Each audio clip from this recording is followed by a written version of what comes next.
All right. Hello. Here's my dissection or analyzation of The Flesh and the Spirit by Anne Bradstreet. Um, I guess my thesis statement would be the power of belief. In this, I started off with this. At first, I wasn't sure where I was going to go with this. And then I started thinking flesh, spirit, spirituality, religion, the duality of each, the duality of one. Um, where does it come from? Religion and spirituality. So here I dwell here a lot, and I'm always thinking about this question. In a few years of just analyzation, my own thought process, and just my own belief of what I've come to believe, or what I've always believed, the spirituality of it all. So I want to go back to the beginning. So I had one reference or um, where I wanted to pull that from. 'Cause I didn't really have an idea of how far back it went. When did when did spirituality begin with man?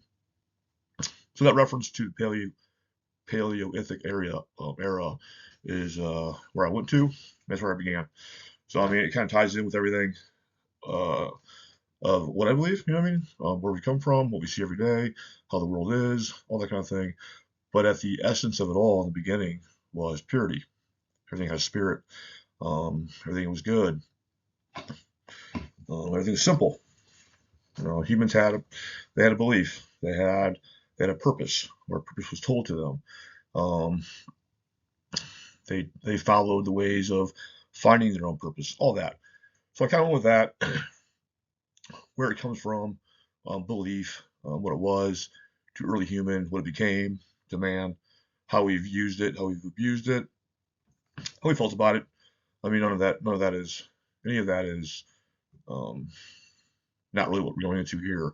More so with Anne Bradstreet and the poem Flesh and Spirit, I tie that in there because of the flesh and the spirit.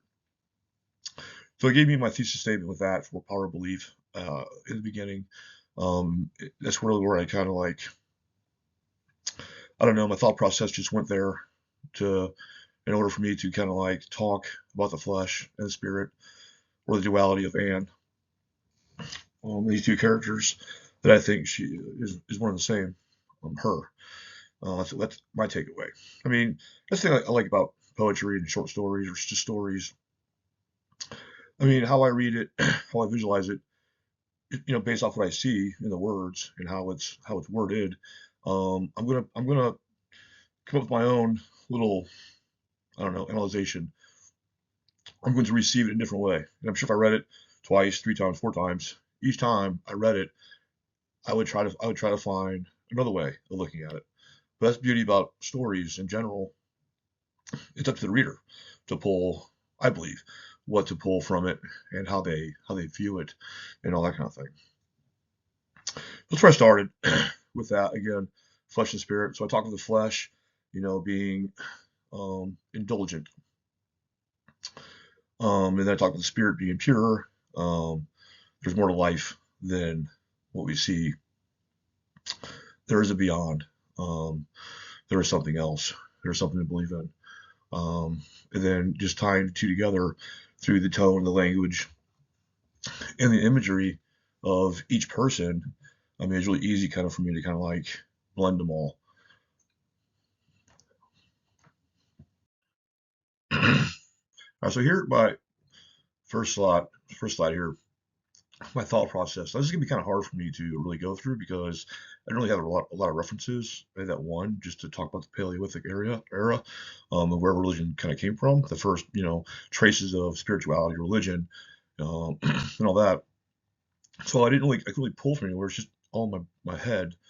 So I'm just trying to give an idea of where my mind is at any given time because I imagine a lot, I daydream a lot. I mean, I don't know, I just daydream a lot. I think a lot. I'm an overthinker. I mean, that I know of.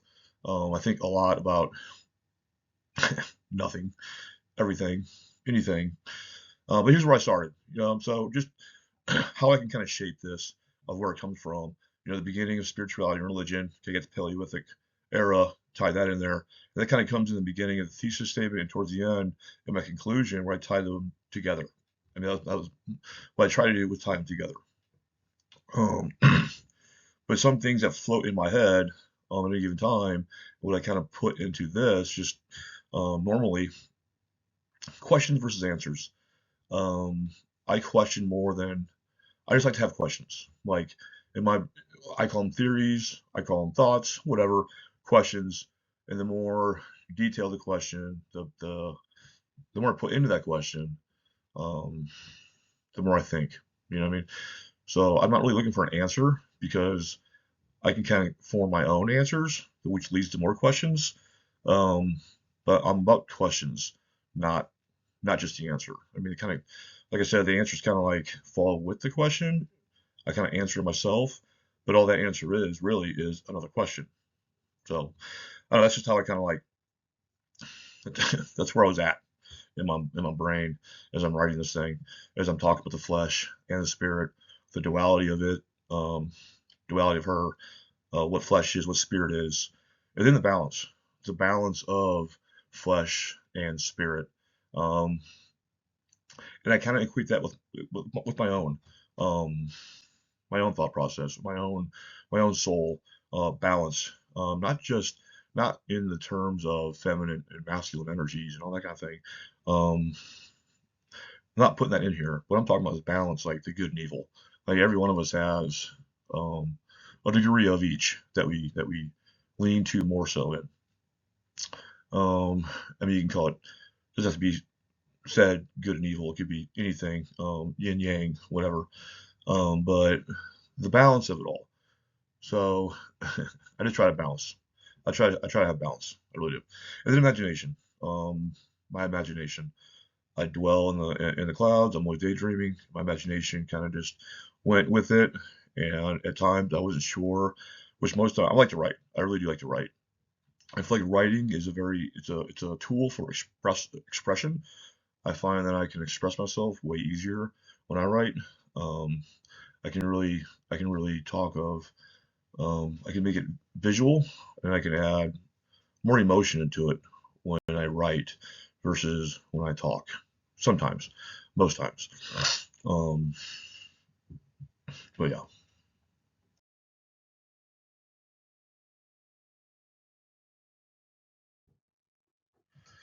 So, like I said before, my mind lives in this abyss of understanding. I'm always thinking, I overthink, I'm always questioning things just to question them. I call it uh, critical thinking at times. Um, when I want to be critical of something that matters, but a lot of times in my head, if I'm thinking about something or a topic comes up, then I try to play both sides of it. I try to see both sides. I don't know how anybody can just like look at one side of anything. There's always two sides, maybe three sides, but definitely two sides that you have to look at and like to put myself in each of those sides to feel it, um, and understand it. I just think that's crucial if you want to be a thinker. Um, and you're searching and you question and you want more questions, you want more answering questions, more questioning answers, then that's where you got to be at. Um, an understanding of both. Um, so I wanted to show the distinction between the flesh and the spirit, and the way to do that is belief, like how powerful belief is, and I think Anne shows that um, really clearly and eloquently with the flesh and the spirit. Um, So belief, not my belief, but with Anne, Anne Bradstreet and the character that she authors in The Flesh and the Spirit, or the two characters, The Flesh and the Spirit. Belief, how powerful belief is. So each person has this belief about them that can't be shaken. It can't be, you can't destroy it. It's who they are. Um, the flesh believes in indulgence. It believes in doing what you want, getting all you can. Just just living. And living life to your fullest, not caring about much, just indulge, indulge, indulge. You know what I mean? Take everything. Um, but for the spirit, it's about what I'm getting in return for leading this life of good. You know, I mean, seeing the beauty and everything, nature. You know, not just the universe, but the earth, the world, the people, human, animal, plant, whatever. Just I don't know, being good. So good and evil, what do you want to call it? Um, is timeless. I mean, good and evil. Pick a story. Most stories have a good, an evil, a hero, um, a protagonist, antagonist, all that. Um, they all go through something to become, the hero. They've always been the hero, whatever. But that's not in the story. So the flesh and the spirit.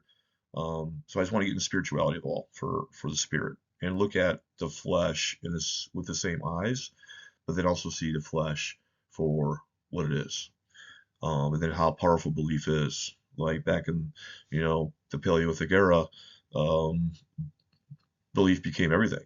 I mean, who couldn't look at the moon and the sun and then just think that they were, I don't know, eyeballs or whatever, gods looking down on us, caring for us, um, the watchers, however you want to see it or view it.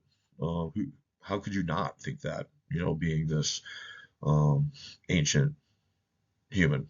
You know what I mean? No, you don't have what we have around here now. You don't have what we have around us all day, any day. TVs, newspapers, it barely had language almost. I mean, I think back then everything was of the purest mindset possible, um, until it wasn't.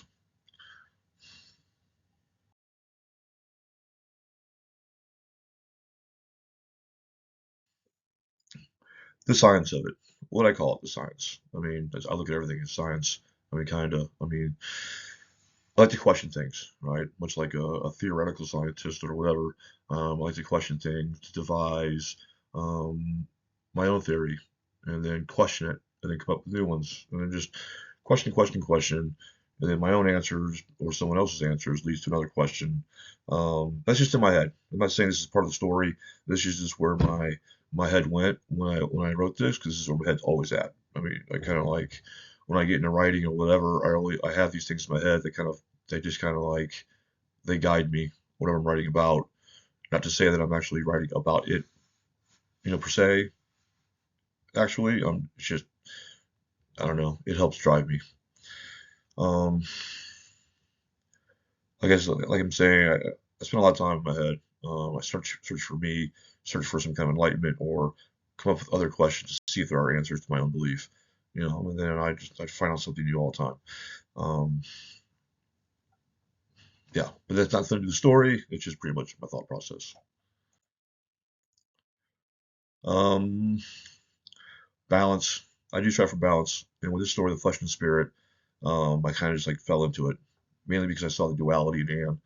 What I saw in the story was duality of these two characters, the flesh and the spirit. I see a lot of that myself, so it was really kind of easy to kind of like go with it and just go with it. I mean, I think I sat down to write this, half of this in a few hours.